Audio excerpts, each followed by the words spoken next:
नमस्कार, आप देख रहे हैं एनएमएफ न्यूज। मैं आपके साथ शबनम और मेरे साथ है मेरी सहयोगी नम्रता।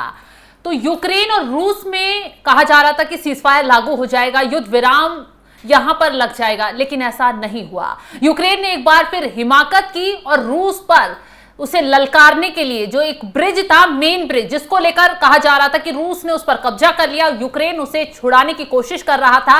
क्रीमियन ब्रिज जो क्रीमिया से रूस और यूक्रेन को जोड़ता है, उस पर ही विस्फोटक लगाकर उसे आज उड़ा दिया गया।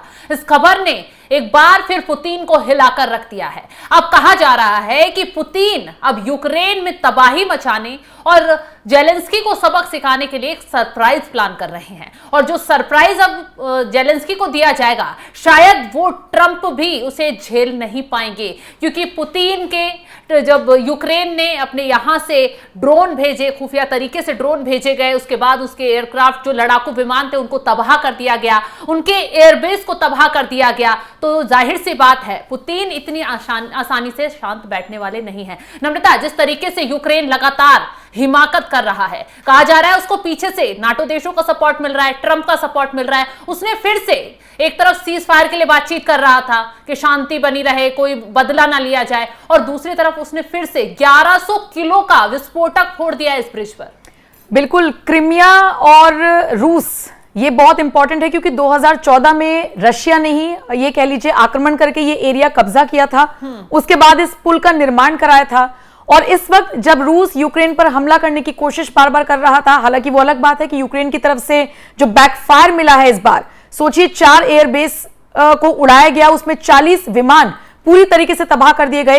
तो निश्चित तौर पर रशिया बदला लेने की फिराक में था, और यूक्रेन ने इस बदले के रास्ते को भी पूरी तरीके से खत्म कर दिया और रशिया को एक बड़ा झटका दिया है। ये जो ब्रिज है, केरच ब्रिज के नाम से बेसिकली इसे जाना जाता है, और 2014 में रूस की तरफ से ही इसका निर्माण कराया गया था। यहां पर सड़क भी है और रेल भी चलती है, और इसे पूरी तरीके से जो ये लिंक करता था दोनों जगहों को, उड़ा दिया इसे। यानी अब जो हथियार अगर पहुंचाए जाने थे या सैन्य विमान जो वहां से जाने थे, सैन्य हथियार लेकर जो वाहन जाने वाले थे, वो पूरा रास्ता पूरी तरीके से बंद हो गया है, खत्म हो गया है, टूट गया है।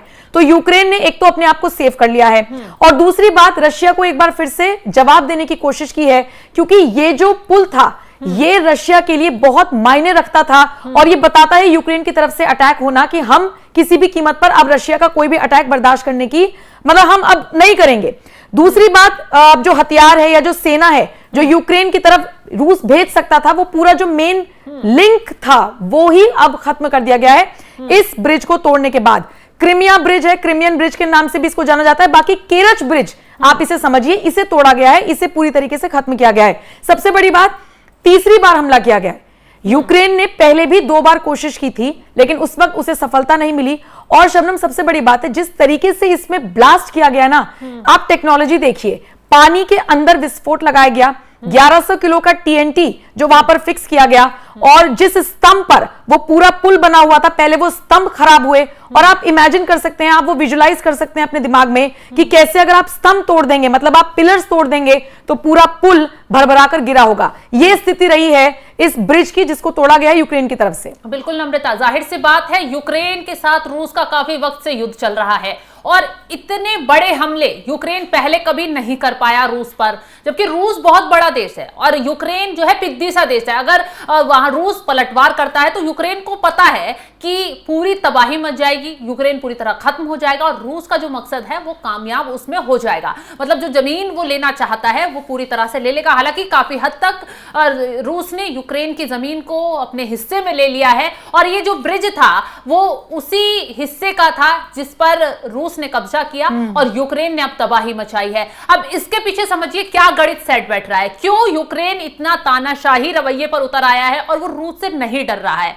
दरअसल इसके पीछे नाटो के वो 32 देश हैं जिन पर एक पर भी हमला हुआ तो माना जाएगा कि पूरे 32 देशों पर हमला हो गया, और ये सारे 32 देश जो हैं मिलकर रूस को घेर लेंगे। हालांकि रूस की पावर और नाटो देशों की पावर की अगर तुलना करें तो नाटो देश जो हैं ज्यादा पावरफुल बैठते हैं, और उनके पास परमाणु हथियार भी ज्यादा हैं। 5000 कुछ हथियार हैं रूस के पास परमाणु के, और 6000 के करीब हथियार हैं नाटो देशों के पास। तो जाहिर सी बात है यहां पावरफुल नाटो देश हो जाते हैं। यही वजह है नाटो देश का सपोर्ट मिल रहा है यूक्रेन को, और यूक्रेन के जो जेलेंस्की हैं वो लगातार इनका सपोर्ट लेकर वो अपने आप को पावरफुल दिखाने की कोशिश कर रहे हैं। और कहा यह भी जा रहा है कि पर्दे के पीछे से ट्रंप पूरी साजिश के तार बुन रहे हैं। अब समझिए, रूस के मेन जगहों पर हमले करना, रूस की रीढ़ की हड्डी तोड़ देना, ये वाकई में जेलेंस्की का दिमाग नहीं हो सकता। क्योंकि अगर ये हमले जेलेंस्की करते तो शायद जो ये 1 साल से ऊपर का ज्यादा वक्त हो गया उस दौरान हुए होते। ट्रंप से मुलाकात होती है जेलेंस्की की, हालांकि अमेरिका में बैठकर दोनों नेताओं की बहस हो जाती है। मुझे तो लगता है शबनम, वो दिखाने वाले दांत अलग थे, खाने वाले अलग थे। आपने बिल्कुल सही कहा कि मीडिया के सामने ये लोग लड़े। स्टूपिड प्रेसिडेंट ट्रंप की तरफ से बोल दिया गया जेलेंस्की को। जेलेंस्की छोटा सा मुंह लेकर अपना वहां से निकल गई कि यहाँ तो मेरी बात बनी नहीं। लेकिन उसके बाद सोचिए, जिस तरीके से 40 विमान उड़ाए गए हैं ना, इसकी प्लानिंग पिछले 1.5 साल से हो रही थी। और इन 1.5 सालों में आप लड़ाई भी कर लेते हैं और आप सीज फायर के लिए अपील भी कर लेते हैं अमेरिका से, और अमेरिका फिर पुतिन से बात भी कर लेता है और पुतिन उनको मना भी कर देते हैं, और फिर अचानक से आप 40 विमानों को उड़ा भी देते हैं। और वो 40 विमान जो बेहद हाईटेक थे, इनमें से एक तो निगरानी विमान था। रशिया के 40 हाईटेक विमान उड़ाना यूक्रेन जैसे देश के लिए, पिद्दी देश, ये कहा आपने, बिल्कुल सही कह रही है। लेकिन निश्चित तौर पर पीछे से सपोर्ट है, और शायद इसीलिए रशिया की तरफ से यह भी कहा गया है कि ड्रोन्स अटैक जिसने किए हैं, यानी कि यूक्रेन, और ड्रोन अटैक करवाने वाले यानी ड्रोन्स प्रोवाइड कराने वालों, दोनों को ही नहीं बख्शा जाएगा। दूसरी बात, हम जिस पुल का जिक्र कर रहे हैं, सोचिए 20-21 किलोमीटर के दायरे में ये पुल फैला हुआ था। और एक और बात शबनम नोट करने वाली है, और वो ये कि रशिया की तरफ से अब तक कोई स्टेटमेंट नहीं आया है। जब तक आप और मैं ये वीडियो रिकॉर्ड कर रहे हैं तब तक तो कम से कम नहीं आया है। ये वही रशिया है जिसने अपने 40 विमान उड़ने के तुरंत बाद स्टेटमेंट जारी किया था और बाकायदा इस बात को एक्सेप्ट किया था कि हाँ, हमारा नुकसान हुआ है, एयरबेस पर हमले हुए हैं, विमान तबाह हुए हैं। लेकिन अब ये बोलने को तैयार नहीं है। इसका क्या मतलब है? इसका मतलब ये है कि यूक्रेन चुनौती दे रहा है। अब यूक्रेन कह लीजिए या जो बैक सपोर्ट है वो, लेकिन रशिया को समझ में आ रहा है, रशिया को समझ में आ रहा है। और यही वजह है कि रूस जो है ये तैयारी कर रहा है कि सबसे पहले जेलेंस्की की कमर बाद में तोड़ी जाएगी। जो उसके सपोर्ट देश हैं उन्हें कोई बड़ा झटका दिया जाएगा। इसकी तैयारी में यहां पर पुतिन लगे हुए हैं, क्योंकि पुतिन बहुत शांति और रणनीतिक तरीके से हर कदम उठाते हैं। इसीलिए उन्हें जाना जाता है कि जो अपने फैसले लेते हैं, जो पलटवार करते हैं, वो जल्दबाजी में कभी नहीं करते। पता है उन्हें कि जल्दबाजी में उठाया गया कदम उनके लिए घातक साबित हो सकता है। यही वजह कि पूरी रणनीति बना रहे हैं, और उसके लिए उन्हें कई ऐसे देश भी हैं जिनका सपोर्ट मिल रहा है, नम्रता।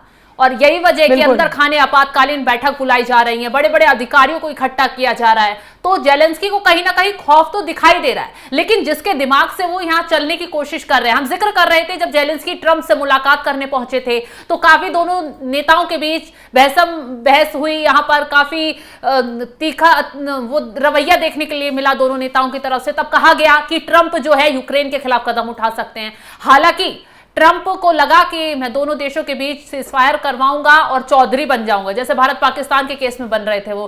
तो यहां हुआ ये कि ट्रंप ने पुतिन से फोन पर एक बार नहीं बल्कि 3-3 बार फोन पर बात की, टेबल पर आने के लिए अपील की, लेकिन पुतिन ने साफ इनकार कर दिया। ट्रंप का कई बार फोन नहीं उठाया और टेबल पर बातचीत से साफ इनकार कर दिया, और सीजफायर की बात पर भी आनाकानी करते हुए पुतिन नजर आए। और ट्रंप को समझ में आ गया कि भाई बेइज्जती हो रही है और इस बेइज्जती का बदला अब साजिश रचकर ही लिया जाएगा। उसके तुरंत बाद ट्रंप ने जो है जेलेंस्की से मुलाकात करनी और बैठ के करनी शुरू कर दी। जिस दिन पुतिन के जो युद्धक विमान है उनको नुकसान पहुंचाया गया, बताया जा रहा है कि उससे एक दिन पहले जेलेंस्की से ट्रंप की बातचीत हुई है, और इसके बाद इस हमले की खबर को सुनने को मिल गया है। और अब जिस तरीके से ब्रिज उड़ाया गया नम्रता, वो वाकई अब रूस के लिए बहुत बड़ा नुकसान है, क्योंकि ये जो ब्रिज था वो दूसरे देश को भी रूस से जोड़ता था और यूक्रेन को भी जोड़ता था, जिससे जितने भी सैनिक होते थे, युद्धक जितने भी हथियार होते थे सैनिकों के, वो यहां से सप्लाई किए जाते थे, भेजे जाते थे,